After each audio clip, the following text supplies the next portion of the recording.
All right, be honest with me. Do you ever get tired of the religious being so blatantly wrong and irrational? Do you ever get to the point where you're just close to screaming at the screen, asking how they can be so stupid? Because that's what religion is, folks. And here's William Lane Craig to prove it.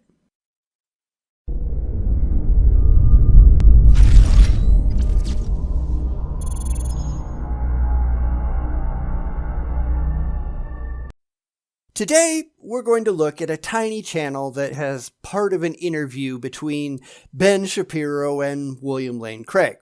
You know, the kind where they're just tossing softball questions at the interviewee so they can bat back easy catches that will appeal to their designated audience.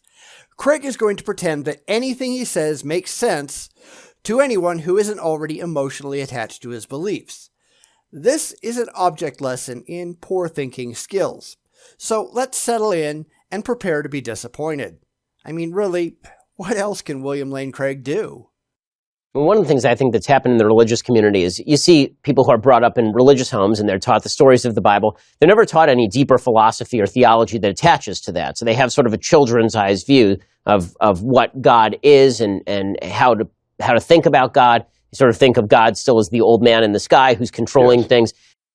In that, he's got it absolutely correct.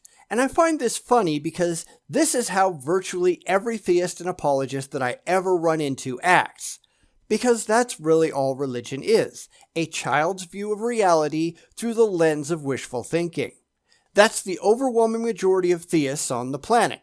But you get people like William Lane Craig and others who think that they've intellectualized Christianity, but all they've really done is rationalized it. They are trying to stick a thin veneer of rationality on something that is, by its very nature, irrational, because I think on some level they recognize that what they believe for emotional reasons looks really silly to anyone on the outside. It's why so many of them pretend that there's evidence for their beliefs, even though they can't actually present any when asked, because they know that evidence is required, but not in existence, so they're just playing make-believe. I don't think this is going anywhere useful, but hey, let's give them a shot. What in your opinion, is the most reasonable proof of God? What have you found to be the most convincing proof of God's existence? Let me stop you right there.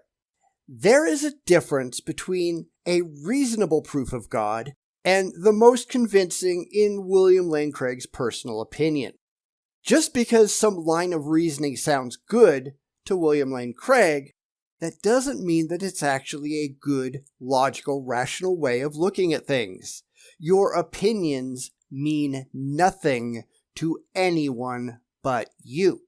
Only the objective facts do. And come on, we all know that Craig won't have any of those. So let's watch him try to dance around that very simple problem because he has no actual answer. Well, I think that those are two questions. I'm impressed. He recognized the flaw in the question. 2 points, Mr. Craig. Of course, that won't make the Kalam cosmological argument any more rational, but hey, we can't expect too much, can we? Okay, Mr. Craig, please continue. For me, my favorite argument for the existence of God that I find the most compelling is a version of the cosmological argument, which goes like this. Whatever begins to exist has a cause. Which is not justifiable when you're talking about things that fall outside of our universe. Causality, as theists use it, is simply assumed to be universally applicable, or rather, applicable to every conceivable universe you can come up with. And this is not rationally defensible. The reason they do this, obviously, is because they're desperate to get to the conclusion that they already believe, and it's useful in pushing the goalposts in their direction. Unfortunately for them, they can't make these assumptions any more than we can just assume that because our universe has life, well, every conceivable universe out there, well, they all must have life. Or that any conceivable universe that has the speed of light must have the speed of light at 299,792,458 meters per second. That is not a rational statement, thus it must be discarded. People like Craig use it because his audience, the people who he spends time talking to and fleecing for money, those people aren't going to ask any difficult questions because by and large, they're ignorant. So, strike one. Something can't just come into being from nothing. Yet, you seem to think that your God caused everything to come into being from nothing. How does that work? And no, don't say miracles or magic because that's nonsense. Either it can come into being from nothing, or it can't. Pick one. You can't have it both ways. Secondly, the universe began to exist. Depends on what you mean by that. We know that in its current form, it did begin to exist about 13.8 billion years ago. That does not mean that it just poofed into existence from nowhere. We have no way of knowing what may have preceded the universe, if that term has any real meaning whatsoever, in the absence of time. He's also engaging in a double standard, as I already pointed out.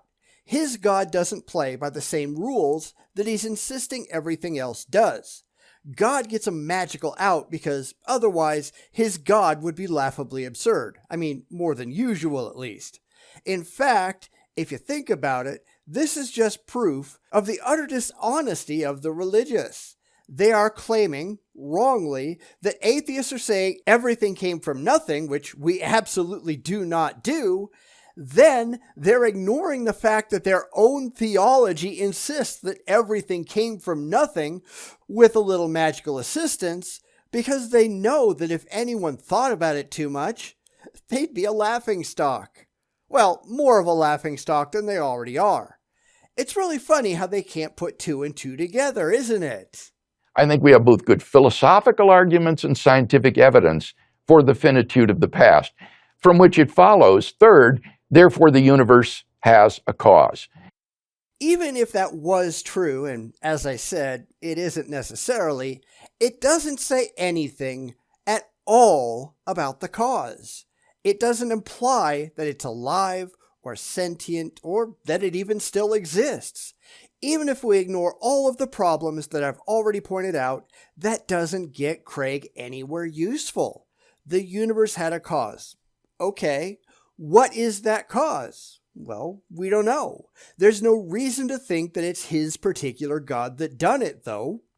The only way to get there is through faith. Blind, ignorant, asinine faith. It's not at all impressive. And when you do a conceptual analysis of what it is to be a cause of the universe, you arrive at a being which is an uncaused, beginningless, timeless, spaceless, enormously powerful, personal creator of the universe. It does nothing of the sort. This is just Craig yanking his religious beliefs straight out of his ass and hoping nobody notices. Craig is really rationalizing his way to his God instead of following the evidence that we have to get anywhere close. First, you notice that he assumes that the cause is a being. Well, says who? Where did you get that idea, and how did you test this assertion to prove that it's objectively true? Yeah, he didn't. Of course he didn't. How could he? It just fits in with his faith, so he's making an assumption. Likewise with the rest, he's making the unwarranted assertion that our universe, the one that we all live in, is the only thing that has ever existed, period. Well, except for his imaginary friend. Well, says who? That's a completely unwarranted statement that no one with an ounce of sense would ever accept without proof. It's why Kalam falls apart. In fact, it's why every single religious philosophical argument falls apart, because they're all stuffed full of these unwarranted assumptions that rational people would point out are ridiculous.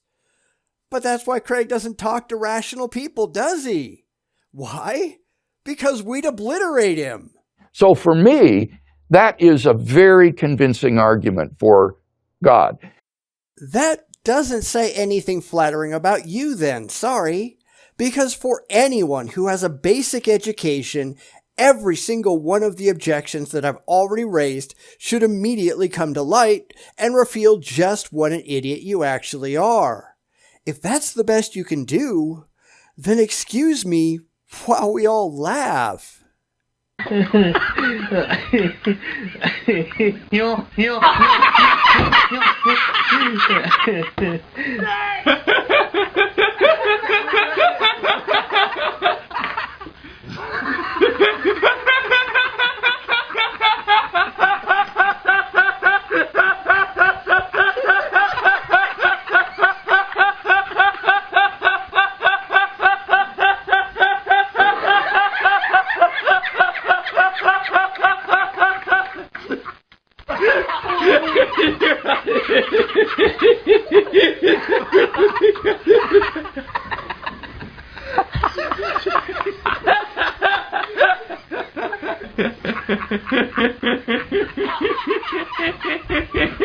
But I find that with university students, that's not the most convincing argument. That's because most university students are too smart to fall for it. Sure, you can go in and talk to the local Bible group and they've got the same theological blinders on that you do. But for skeptics and those educated in the sciences or critical thought, you're toast if you try to bring that kind of crap up. You can ignore philosophical arguments for the finitude of the past or scientific evidence for the beginning of the universe. But the argument that they find, I think, the most compelling is what I call the moral argument. Yeah, no. But we can take that apart too. It's really not that difficult, any more than Kalam was. These are genuinely terrible ideas, based on wishful thinking and rationalization, desperately trying to get to an emotionally comforting conclusion, instead of actually having evidence to show that your destination is worthwhile. So, go ahead. Blow it again. And it would go like this. 1, if God does not exist, then objective moral values and duties do not exist. Says who? Which God? Prove it, because that's a statement made without any kind of corroboration whatsoever. It's the same kind of thing that idiots like Saitan Bruggencate and Matt Slick try. If God doesn't exist, then you can't have an argument. Can they back any of that up? No. But since you can't, by their definition, have an argument unless you accept that their God is real, well, they're not going to talk to you. Same shit, different apologist.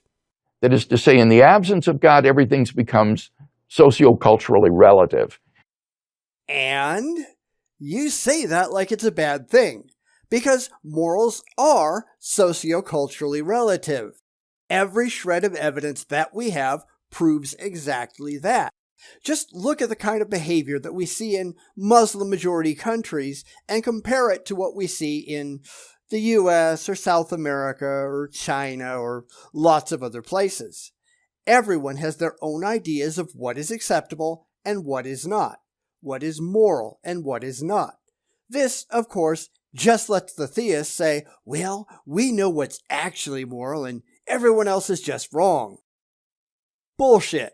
They can say the same thing about you, and they often do. Muslim terrorists out there, they often say that Christians permit a lot of terrible things to happen in America, all the while chopping heads off their victims.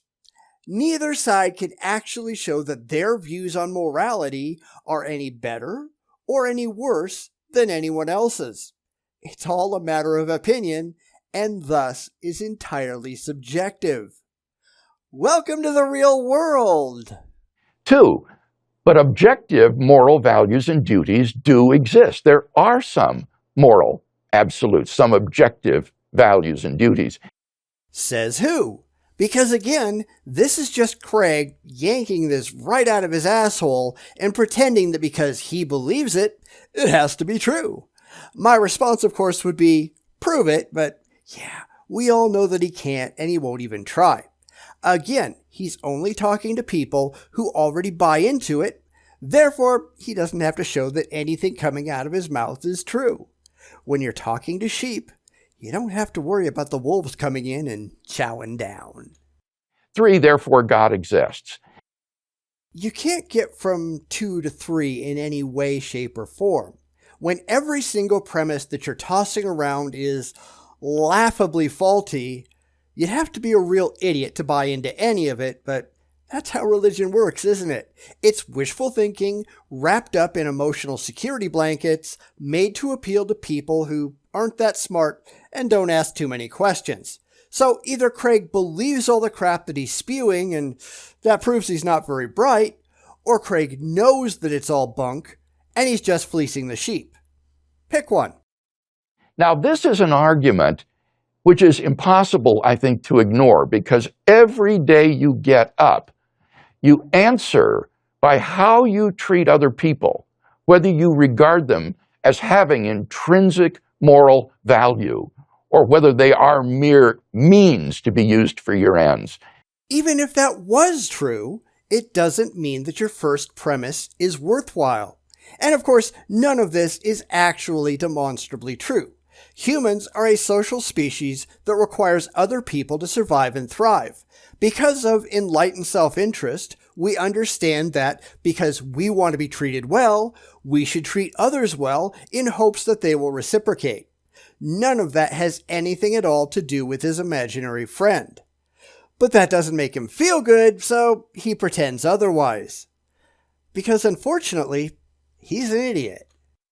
And so this argument, I find, tends to be the most convincing for people. And you're wrong. It's not convincing at all. Now, it might be to you because you are already emotionally invested in your beliefs, but for someone like me who isn't, who doesn't care about your feelings or your faith or any of that nonsense, someone who demands that I get demonstrable truth, not just your wishful thinking, it's just laughable. It's really the problem with all of these apologetic videos. They are absolutely ridiculous when you don't share their preconceived notions. The only reason anyone takes this tripe seriously is because they've already been sold on the underlying beliefs. If you're not, then there's no way to get there from here. It's why Ben Shapiro and William Lane Craig aren't publishing this video on a skeptical channel. It's being hosted by a tiny little religious channel that appeals to, mindless believers. If they actually cared what skeptics thought, they wouldn't push irrational stories and clearly flawed illogical ideas.